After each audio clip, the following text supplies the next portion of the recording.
नमस्कार, भाग्य चक्र के इस खास एपिसोड में आप सभी का बहुत बहुत स्वागत है। मैं हूं आपके साथ गीतू चौहान और मेरे साथ हैं एस्ट्रोलॉजर और tarot card reader Smita Kaushik जी।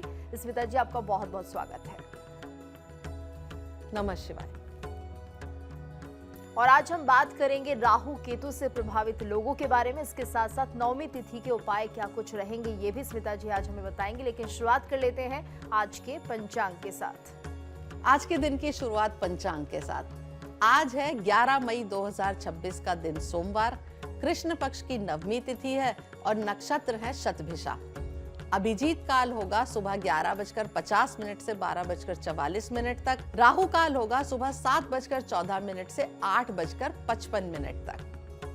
और आज हम बात कर रहे हैं दो ग्रहों की, राहु और केतु, जो दिखते तो नहीं है लेकिन हाँ, इनके दुष्परिणाम जो हैं वो लोगों के लिए संकट बनकर आ जाते हैं। कई बार ऐसा भी होता है कि इनका प्रभाव जीवन में इतना होता है कि जीवन एक तरह से बदला हुआ नजर आता है। स्मिता जी आज इसी के बारे में हमें बताएंगी। स्मिता जी, कितने महत्वपूर्ण हैं ये दोनों ग्रह?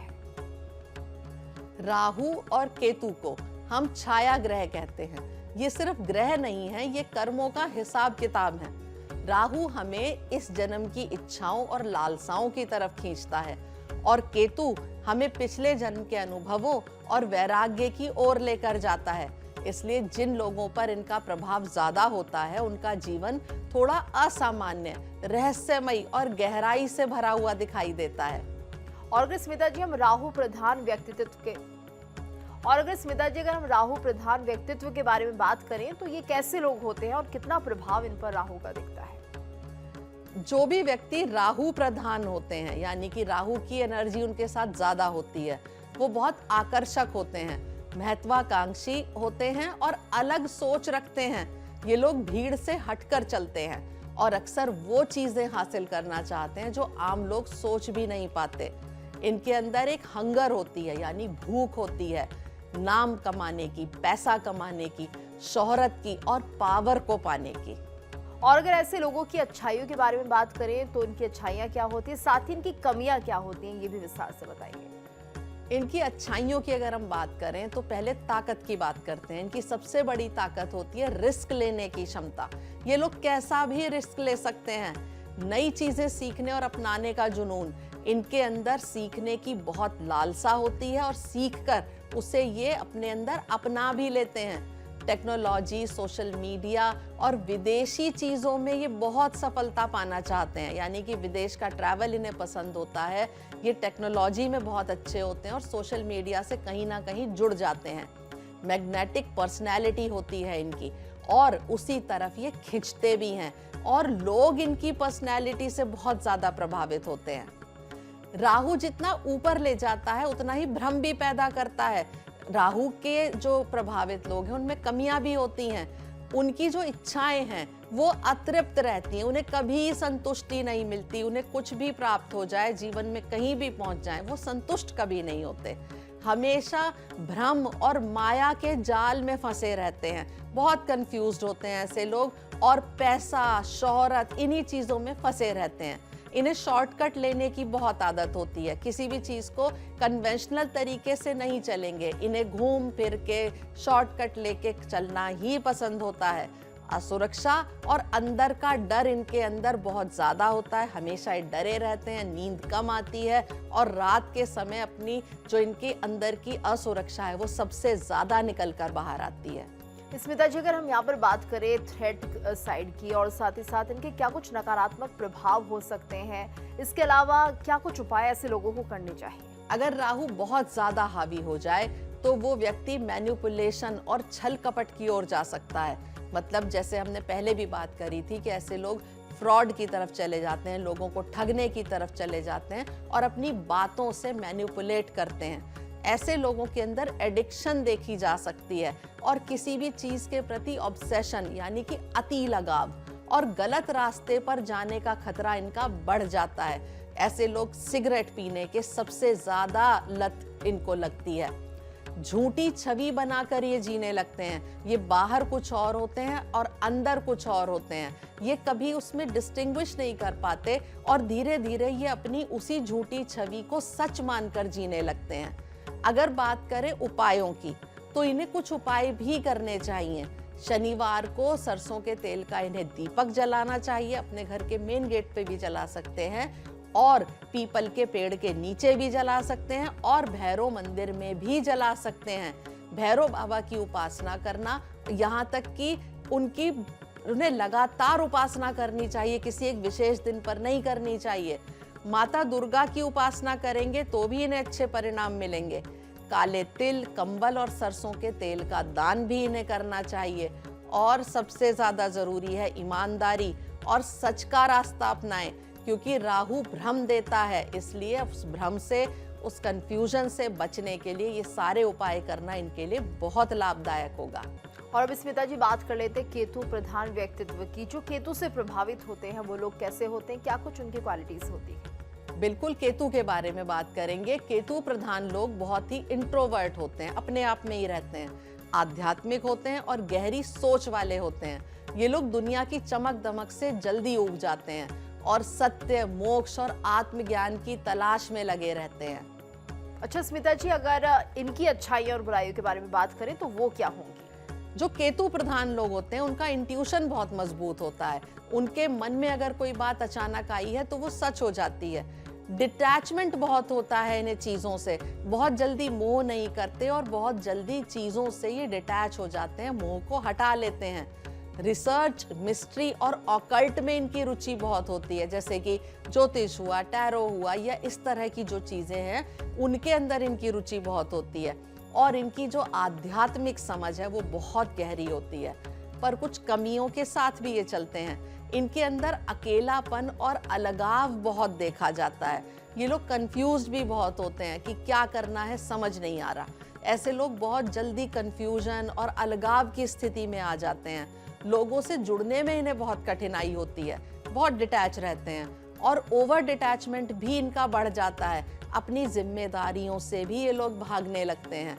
बहुत जल्दी ये आध्यात्म की तरफ जाते हैं और आध्यात्म को अपना जैसे सुरक्षा कवच बना लेते हैं और जिम्मेदारियों से दूर होने लगते हैं। और स्मिता जी, इनका डार्क साइड क्या है? साथ ही ने क्या कुछ उपाय करने चाहिए जिससे कि इनको ज्यादा से ज्यादा फायदा हो सके? अगर केतु असंतुलित हो जाए तो व्यक्ति डिप्रेशन या इस तरह की चीजों में जा सकता है, बहुत नेगेटिव हो सकता है और रियलिटी से कट जाता है। यानी कि जो जीवन वो जी रहा है उससे कट के वो किसी अपनी ही दुनिया में खोने लगता है। बिना कारण डर, फोबिया और बेचैनी इन्हें सताती है। कोई डर नहीं का कोई कारण नहीं है, पर ये डरे रहते हैं, चीजों से फोबिया इनके अंदर उत्पन्न हो जाता है। लेकिन कुछ उपाय भी हैं जिन्हें करने से ये चीजें बैलेंस हो सकती हैं। इन्हें मंगलवार या गुरुवार के दिन भगवान जी की, गणेश जी की पूजा करनी चाहिए। इन्हें कुत्तों को रोटी खिलानी चाहिए और दूध भी पिलाना चाहिए। केतु के मंत्र का जाप करें, ओम कम केतवे नमः। और सबसे जरूरी है ग्राउंडेड रहें, जमीन से जुड़े रहें और उसके लिए एक तो ये अपने मन को प्रिपेयर करें, दूसरा ग्राउंडिंग एक्सरसाइजेस करें और ध्यान करें, मेडिटेशन करें। स्पेशली जो ग्राउंडिंग मेडिटेशन होती है वो इनके लिए बहुत लाभकारी होती है। तो ऐसे में स्मिता जी क्या मानना चाहे, राहु और केतु एक दूसरे के एकदम विपरीत होते हैं क्या? बिल्कुल, राहु और केतु एक दूसरे के विपरीत होते हैं। राहु भौतिक दुनिया में उलझाता है और केतु आध्यात्म की ओर खींचता है। लेकिन सच्चाई ये है कि दोनों मिलकर ही आपको पूरा बनाते हैं। राहु सिखाता है कि दुनिया में जीना कैसे है और केतु सिखाता है कि खुद को समझना कैसे है। यानी ये माना जाए राहु और केतु डरने के लिए नहीं बल्कि समझने के लिए है, और जो इन्हें समझ गया उन्हें एक तरह से कहिए कि इस ज्ञान की प्राप्ति हो गई कि राहु केतु डरा नहीं रहे हैं बल्कि जीवन में एक बड़ा बदलाव ला रहे हैं। बिल्कुल, अगर राहु केतु बैलेंस हो तो आपका जीवन बहुत अच्छा बन सकता है। अगर आप राहु को सही दिशा दे दें और केतु को बैलेंस कर लें तो जीवन में सफलता भी मिलेगी और खुशहाली भी मिलेगी। तो ये तो बात हुई राहु और केतु के प्रभाव की, और आइए अब आगे बढ़ते हैं, बात कर लेते हैं आज के राशिफल की। शुरुआत कर लेते हैं मेष राशि के साथ। आज के कार्ड उठाने की शुरुआत मेष राशि के साथ। इनके लिए कार्ड निकला है 6 ऑफ कप्स का।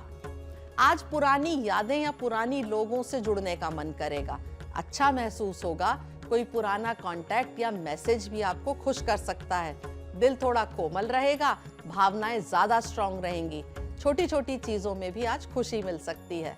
शुभ रंग आपके लिए हल्का गुलाबी होगा और शुभ अंक होगा 6। और उपाय होगा आज कृष्ण भगवान को मक्खन मिश्री अर्पित करें, इससे प्रेम मिलेगा और खुशी की वाइब्स बढ़ेंगी। अब बारी आती है वृषभ राशि की। इनके लिए कार्ड निकला है एस ऑफ सोर्ड्स का। आज आपका दिमाग बहुत साफ रहेगा, चीजें साफ साफ समझ में आएंगी। कोई महत्वपूर्ण निर्णय लेने का सही समय है। सच्चाई आपके साथ रहेगी और कंफ्यूजन खत्म होगा। आत्मविश्वास से बात रखेंगे तो काम बन जाएंगे। शुभ रंग आपके लिए सफेद होगा और शुभ अंक होगा 1 और उपाय होगा आज गणेश जी को दूर्वा अर्पित करिए, इससे आपका फोकस बढ़ेगा। अब मैं कार्ड उठा रही हूँ मिथुन राशि के लिए और इनके लिए कार्ड निकला है 10 ऑफ कप्स का। आज घर परिवार में अच्छा माहौल रहेगा और दिल में खुशी महसूस होगी। कोई अच्छी खबर या छोटा सेलिब्रेशन हो सकता है। अपनों के साथ अच्छा समय व्यतीत होगा। शुभ रंग आपके लिए आसमानी नीला होगा और शुभ अंक होगा 1 और उपाय होगा आज विष्णु भगवान को पीला फल अर्पित करिए, इससे परिवार में सुख शांति बनी रहेगी। अब बारी आती है कर्क राशि की और इनके लिए कार्ड निकला है प्रिंसेस ऑफ वॉन्ड्स का। आज एनर्जी और एक्साइटमेंट अच्छा रहेगा, नए आइडियाज आएंगे। थोड़ी बेसब्री हो सकती है पर सही दिशा रखेंगे तो रिजल्ट भी अच्छा मिलेगा। क्रिएटिविटी दिखाने का अच्छा समय है। शुभ रंग आपके लिए नारंगी होगा और शुभ अंक होगा 3 और उपाय होगा आज सूर्य देव को जल अर्पित करिए। और आइए बात कर लेते हैं आज के उपाय की। पहला उपाय क्या कुछ बताने जा रही हैं स्मिता जी? आज मैं नवमी तिथि के बारे में एक उपाय बता रही हूँ। ग्रह कलेश और नकारात्मकता के लिए नवमी तिथि की शाम को घर के मुख्य द्वार पर एक दीपक जलाइए। घर के मंदिर में 9 या 27 लौंग और कपूर जलाकर पूरे घर में धुआं दिखाइए। और अब आगे बढ़ते हैं, बात कर लेते हैं राशिफल की। सिंह से लेकर वृश्चिक राशि के जातकों का दिन आज कैसा रहने वाला है? कार्ड उठा रही हूं मैं सिंह राशि के लिए। इनके लिए कार्ड निकला है 10 स्टार का। आज उम्मीद और पॉजिटिविटी का दिन है। रुकी हुई चीजों में धीरे धीरे सुधार दिखेगा। आप जो सोच रहे हैं उसे करने की दिशा में आगे बढ़ेंगे। शुभ रंग आपके लिए आसमानी नीला होगा और शुभ अंक होगा 8 और उपाय होगा आज भगवान विष्णु के मंदिर में अगरबत्ती अर्पित करिए और शाम के समय खुले आकाश के नीचे टहलिए। अब बारी आती है कन्या राशि की। इनके लिए कार्ड निकला है प्रिंस ऑफ वॉन्ड्स का। आज जोश और आगे बढ़ने की इच्छा रहेगी। जल्दी फैसले लेने का मन करेगा। मौके मिलेंगे, बस उन्हें पकड़ने की हिम्मत दिखानी होगी। आत्मविश्वास के साथ कदम बढ़ाएंगे तो अच्छे परिणाम मिलेंगे। शुभ रंग होगा आपके लिए नारंगी और शुभ अंक होगा 1 और उपाय होगा आज सूर्य देव को जल अर्पित करिए। अब बारी आती है तुला राशि की। तुला राशि के लिए कार्ड निकला है 8 ऑफ वॉन्ड्स का। आज कामों में तेजी आएगी। कोई अच्छी खबर या अच्छे परिणाम मिलने के योग हैं। सही समय पर कदम उठाएंगे तो अच्छा फायदा मिल सकता है। आपके लिए शुभ रंग होगा नारंगी और शुभ अंक होगा 8 और उपाय होगा आज सूर्य देव को लाल चंदन मिलाकर जल अर्पित करिए। अब आती है बारी वृश्चिक राशि की। इनके लिए कार्ड निकला है 10 ऑफ सॉर्ड्स का। आज एक टफ दौर खत्म होगा। आपको बहुत आराम महसूस होगा। पुरानी परेशानियों को छोड़कर आगे बढ़ना भी जरूरी है और एंडिंग के साथ एक नई शुरुआत भी बनने वाली है। शुभ रंग आपके लिए ग्रे होगा और शुभ अंक होगा 1 और उपाय होगा आज शिवलिंग पर पानी में काला तिल मिलाकर अर्पित करिए। और अब बात कर लेते हैं आज के दूसरे उपाय की। स्मिता जी, दूसरा उपाय क्या बताने जा रही हैं? नवमी तिथि का आज मैं दूसरा उपाय बता रही हूँ। आप आर्थिक तंगी को दूर करना चाहते हैं और करियर को उठाना चाहते हैं तो उसके लिए माता दुर्गा को 9 लाल फूल या कमल का फूल अर्पित करिए। साथ ही माता के सामने 9 घी के दिए जलाइए। सिंदूर और लाल फूल अर्पित करके ओम ऐं ह्रीं क्लीं चामुंडाय विच्चा नमः का 108 बार जाप करिए। और आइए आगे बढ़ते हैं, जान लेते हैं आज के राशि फल के बारे में। धनु राशि से लेकर मीन राशि के जातकों के लिए कैसा रहने वाला है आज का दिन? धनु राशि के लिए कार्ड उठाते हैं। इनके लिए कार्ड निकला है प्रिंसेस ऑफ डिस्क का। आज छोटे छोटे कदम आपको आगे बढ़ाएंगे। काम और पैसे से जुड़ी शुरुआत का अच्छा मौका मिल सकता है। आप अपने सीखने पर ध्यान देंगे तो ज्यादा अच्छा रहेगा। पेशेंस रखेंगे तो उसके रिजल्ट भी अच्छे आएंगे। शुभ रंग होगा आपके लिए हरा और शुभ अंक होगा 7 और उपाय होगा आज छोटी कन्याओं को टॉफी चॉकलेट बांटिए। अब मैं कार्ड उठा रही हूँ मकर राशि के लिए। इनके लिए कार्ड निकला है 2 ऑफ सॉर्ड्स का। आज थोड़ा कंफ्यूज रह सकते हैं। दिल और दिमाग अलग अलग बात करेंगे। थोड़ा पॉज लेकर सोचेंगे तो क्लैरिटी आएगी और सही निर्णय भी आप कर पाएंगे। शुभ रंग आपके लिए सफेद होगा और शुभ अंक होगा 2 और उपाय होगा आज शिवलिंग पर मीठा जल अर्पित करिए। अब मैं कार्ड उठा रही हूँ कुंभ राशि के लिए। इनके लिए कार्ड निकला है 10 ऑफ वॉन्ड्स का। आज काम और जिम्मेदारियां थोड़ी ज्यादा लग सकती हैं, लेकिन ये आखिरी फेज है, अब आप आगे निकल जाएंगे। थोड़ा बैलेंस बनाना जरूरी है और हिम्मत रखेंगे तो मेहनत भी आपको अच्छे रिजल्ट देगी। शुभ रंग आपके लिए नारंगी होगा और शुभ अंक होगा 1 और उपाय होगा आज हनुमान जी को सिंदूर अर्पित करिए और बूंदी का प्रसाद बांटिए। अंत में बारी आती है मीन राशि की और इनके लिए कार्ड निकला है 4 ऑफ वॉन्ड्स का। आज घर परिवार में अच्छा माहौल रहेगा, मन खुश और हल्का रहेगा। कोई सेलिब्रेशन भी हो सकता है, काम में स्टेबिलिटी आएगी और अपनों के साथ अच्छा समय व्यतीत होगा। शुभ रंग आपके लिए पीला होगा और शुभ अंक होगा 4 और उपाय होगा आज भगवान विष्णु को पीले फूल अर्पित करिए और चने की दाल का दान करिए। स्मिता जी आगे बढ़ते हैं और बात कर लेते हैं आज के तीसरे और आखिरी उपाय की। नवमी तिथि पर किए जाने वाला तीसरा उपाय। आज आप नवमी तिथि पर 9 कन्याओं को और एक भैरव को, यानी कि जो बटुक भैरव बालक होते हैं, उन्हें भोजन कराइए और लाल चुन्नी भेंट जरूर करिए और उनका आशीर्वाद लीजिए।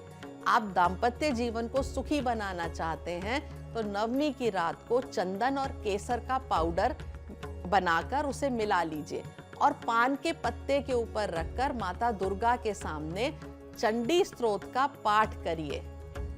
तो ये छोटे छोटे उपाय हैं और बहुत ही कारगर भी साबित होते हैं। उम्मीद करते हैं आपको ये उपाय जरूर पसंद आए होंगे। स्मिता जी आपका बहुत बहुत धन्यवाद, आपने इतने अच्छे उपाय हमारे दर्शकों को बताए।